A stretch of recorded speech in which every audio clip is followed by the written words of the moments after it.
So imagine you're standing in this massive, just incredibly crowded train station in a foreign country. Oh, that is always a stressful situation. Right.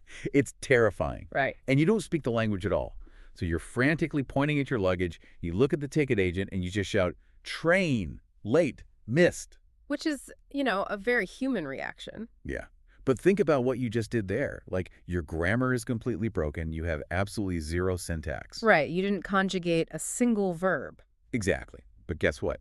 You just communicated perfectly. The ticket agent knows exactly what your problem is. And, well, welcome to this custom deep dive. Today we're speaking directly to you, the listener, and our mission here is highly specific. It really is. We're unpacking 2 core source documents on topic 10, which is Lexis. Yes, and we're going to transform this dense theoretical material into like a highly structured, memorable audio guide.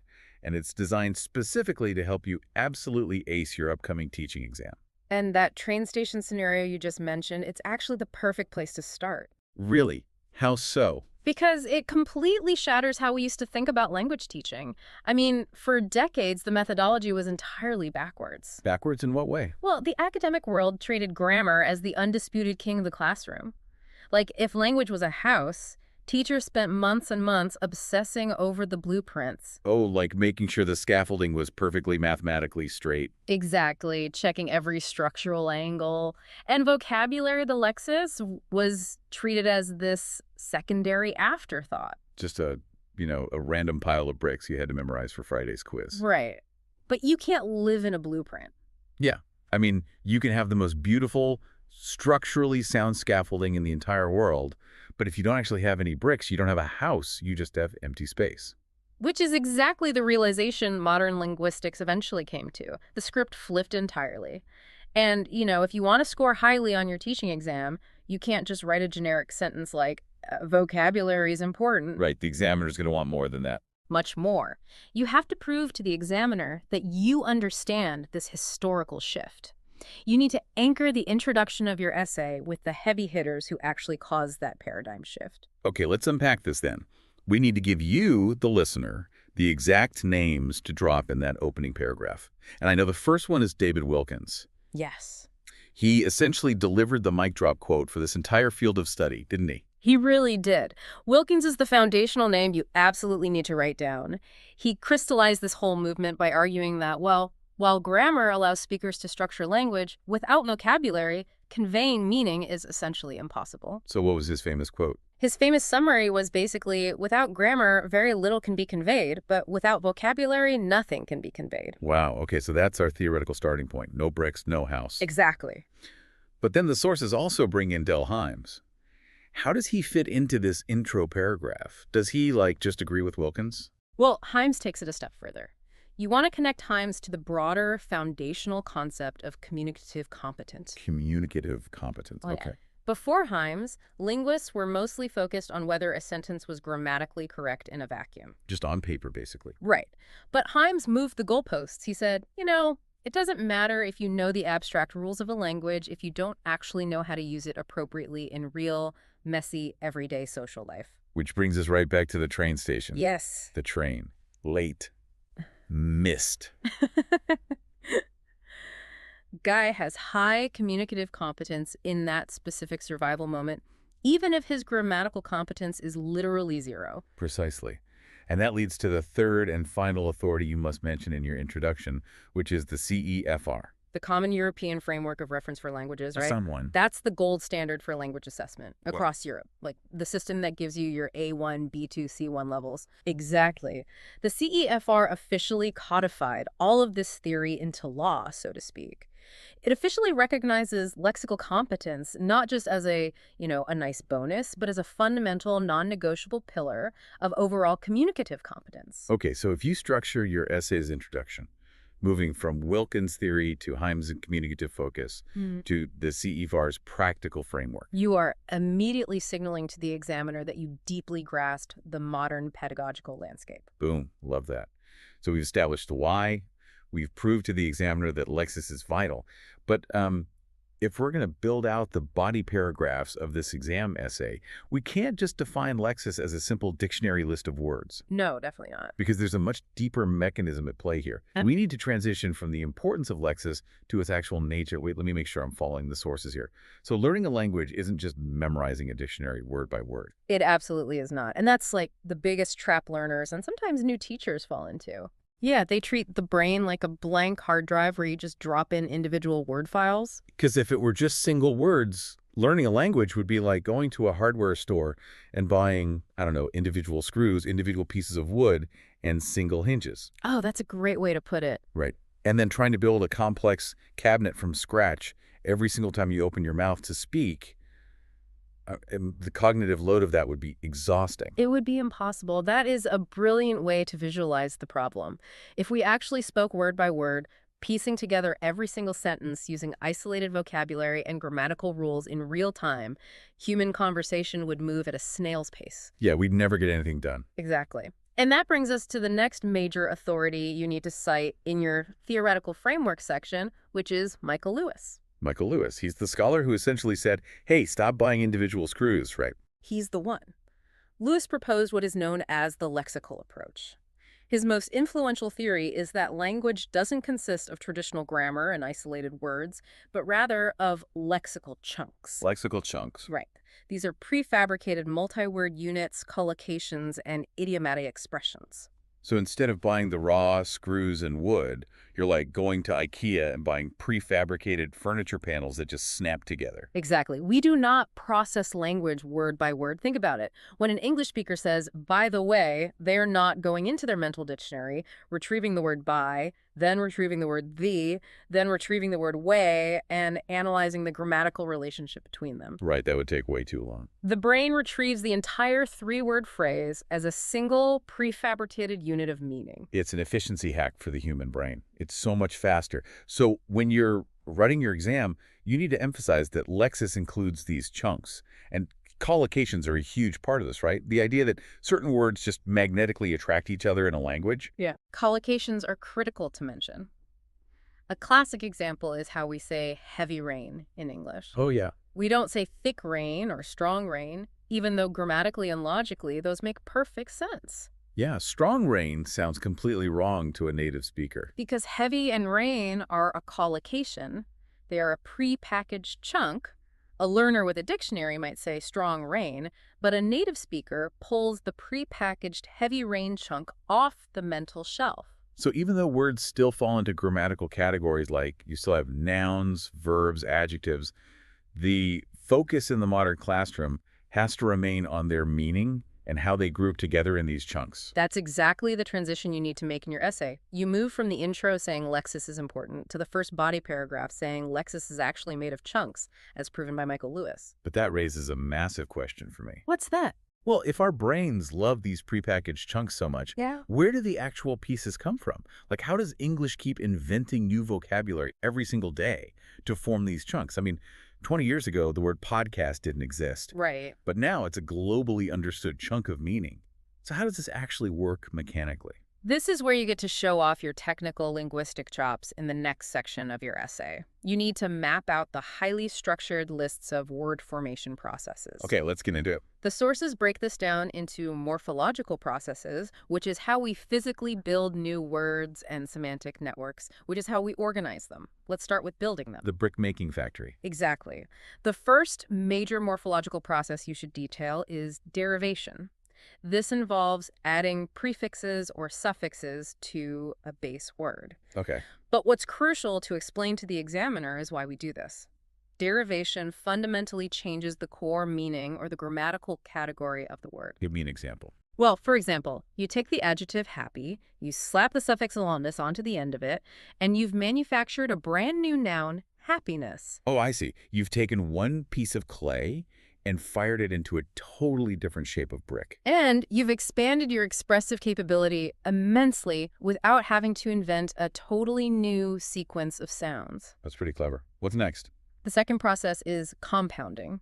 This is when you combine two or more existing independent words into a single, brand new lexical unit. Like a blackboard. Yes. You take the word black and the word board, put them together, and blackboard becomes an entirely new concept.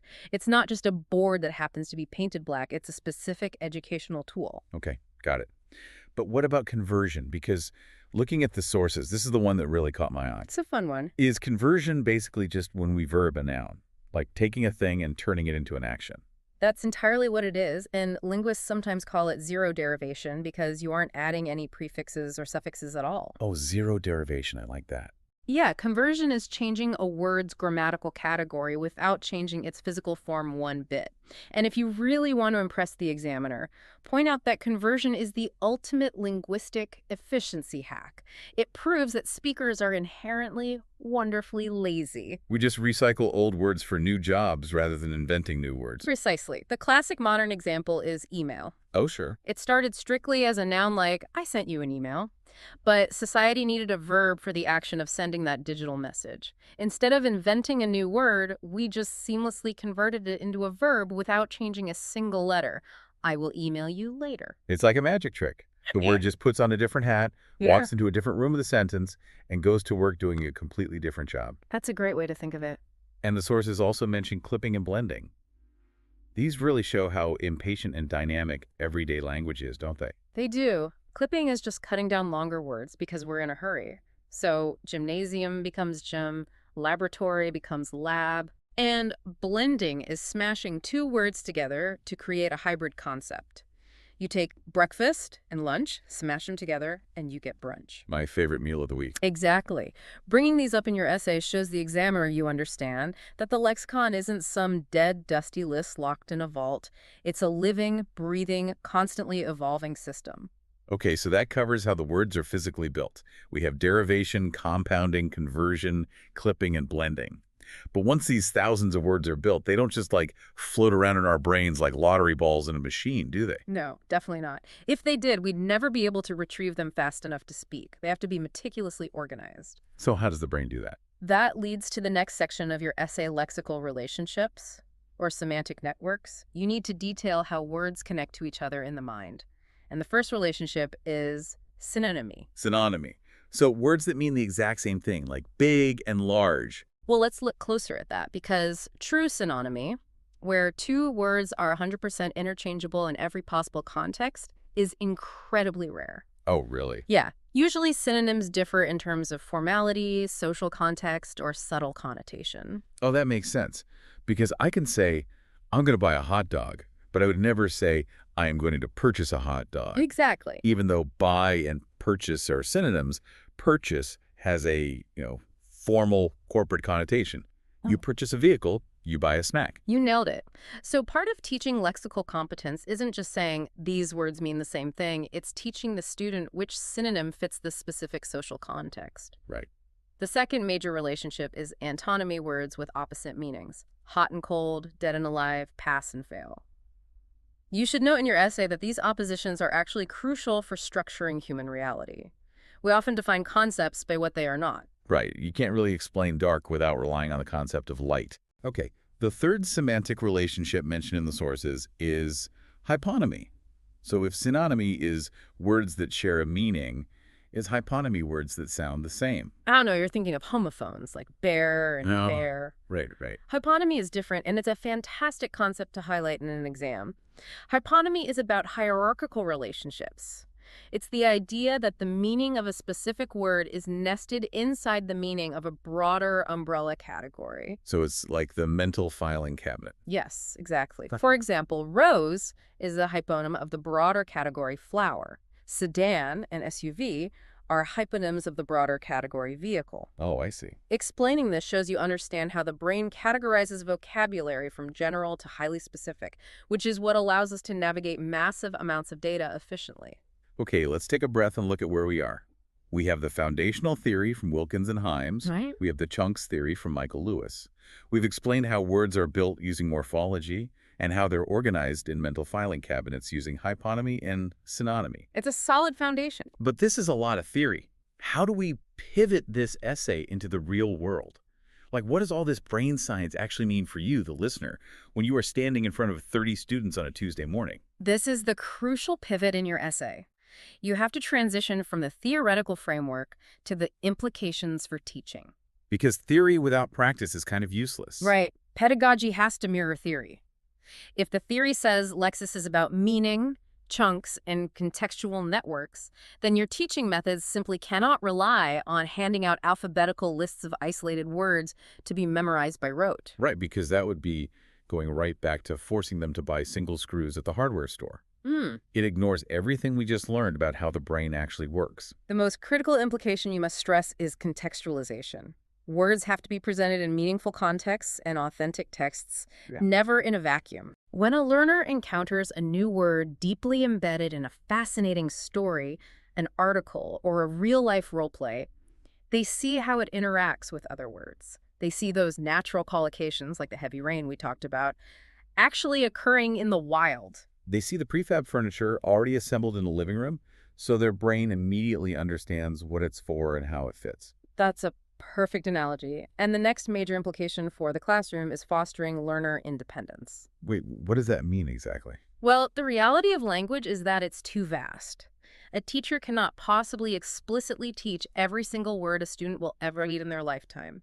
So a huge part of teaching vocabulary is actually teaching vocabulary learning strategies. Oh, we're giving them the tools to reverse engineer the language on their own. Exactly. Like teaching them to spot those morphological patterns we talked about earlier. If a student knows that the suffix "inclessless" means without, and they suddenly encounter the word fearless in a book, they can decode it themselves without you needing to stand at a whiteboard and define it for them. Yes. You are equipping them to notice lexical relationships independently. And the final theoretical implication you must mention here is the absolute necessity of repeated exposure. Why is that so crucial? Doesn't the brain just, download the word once they look it up? It definitely doesn't. And this is where you can bring in a bit of cognitive psychology to impress the examiner. Nice. The cognitive reality of lexical acquisition is that a learner needs multiple encounters with a word in entirely different contexts before it finally hardwires itself into their long-term memory. Wow. Multiple encounters. Yeah, you can't just teach a word on Monday, test it on Friday, and assume it is permanently acquired. The neural pathways need to be strengthened through varied, repeated encounters. So we have the classroom implications. Contextualization, independence, repeated exposure. But here's where the sources present a really fascinating problem. Oh. Yeah, there's a massive gap between what a student can understand when they hear it versus what they can actually conjure up and speak out loud. If I'm designing an assessment for my classroom, how do I handle that gap? This is where you bring your essay home with your final section, which is classroom application and assessment. You need to show the examiner you aren't just a theorist. You are a practical, capable teacher. Right. Boots on the ground. And to do that, you absolutely must explain the critical cognitive distinction between receptive vocabulary and productive vocabulary. I feel this gap in my own life all the time. I can watch a Spanish movie with no subtitles and understand almost everything they're saying. That's receptive. It's receptive, yes. But if I try to write a review of that movie in Spanish, my vocabulary suddenly feels incredibly tiny. I just can't access the words to produce them. Why is the gap so huge? It's a universal language learning experience, and it comes down to cognitive load. Receptive vocabulary is the set of words you can recognize when you read or listen. It's a massive pool of words because you have a safety net, which is context clues. Oh, that makes sense. The surrounding sentence helps your brain guess the meaning without having to do the heavy lifting of pulling it from scratch. You're just reacting to the environment.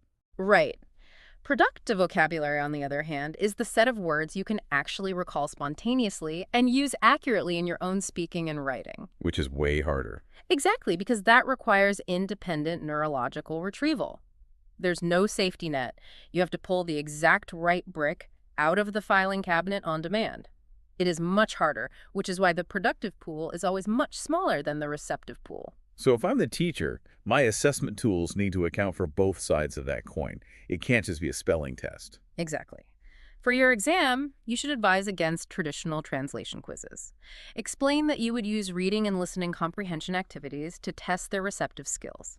Maybe having them play detective to infer meaning from a text. Okay, and for productive skills. You must design collaborative, meaning-driven tasks. So getting them talking to each other. Negotiating meaning. Yes. Written tasks, oral debates, role plays. And underscore the importance of continuous feedback. Assessment isn't just about assigning a grade at the end of the term. It's a continuous process of guiding the student to refine their choices. Like slowly dragging words from that massive receptive pool over into their active productive repertoire. Exactly. This is so good. Okay, to our listener, let's do a rapid recap to ensure this entire architectural structure is completely locked into your memory for exam day. Here's exactly how you are going to lay out your essay. Let's hear it. First, your introduction. Start strong with Wilkins, Himes, and the CEFR, proving that vocabulary is the central carrier of meaning, not just an afterthought to grammar. Right. Second, your theoretical framework. Move away from single words and define Lexis using Michael Lewis's concept of prefabricated chunks and collocations. Perfect. Third, key models. Show off your technical knowledge by detailing how words are built with morphological processes like derivation and conversion, and how they're organized in the brain using semantic networks like hyponymy. Fourth, teaching implications. Explain the pedagogical shift toward authentic contextualization, learner independence, and the psychological need for repeated exposure. Excellent. And finally, classroom application. Divide your assessment strategies into receptive versus productive skills, highlighting meaning-driven, collaborative activities. If you follow that through line, setting up the theory and bringing it all the way down to Tuesday morning's lesson plan, you are building a rock-solid, incredibly compelling exam answer. It is a phenomenal, highly structured approach. And, if we connect all of this to the bigger picture of how language is evolving right now, it brings up a fascinating, slightly provocative point to consider as you finish your studying. Oh, let me. Well, we talked earlier about how vocabulary is inherently lazy and dynamic, with processes like clipping and blending like gym and brunch, reflecting how we actually want to speak faster. Yeah, we're always looking for the linguistic shortcut. Exactly. But think about how the modern digital world is accelerating this to light speed. We rely so heavily now on shortened text speak emojis and rapid-fire lexical chunks in our daily messaging. That's true. Yeah. We communicate entire complex emotional states with a single tiny picture of a skull or a crying face. This raises a wild question. As our communication becomes faster, more global, and more heavily reliant on these immediate, dense chunks of meaning, will traditional grammar eventually become entirely obsolete in everyday casual communication? Wow, that's a wild way to look at it. Will the house we discussed at the very beginning one day be made entirely of bricks with absolutely no scaffolding holding it together at all? Just pure meaning, zero syntax. That is an incredible thought to leave on. To our listener, you've got the blueprints, you understand exactly how the bricks are made, and you are entirely ready to build an incredible essay. Best of luck on your teaching exam. We know you're going to crush it.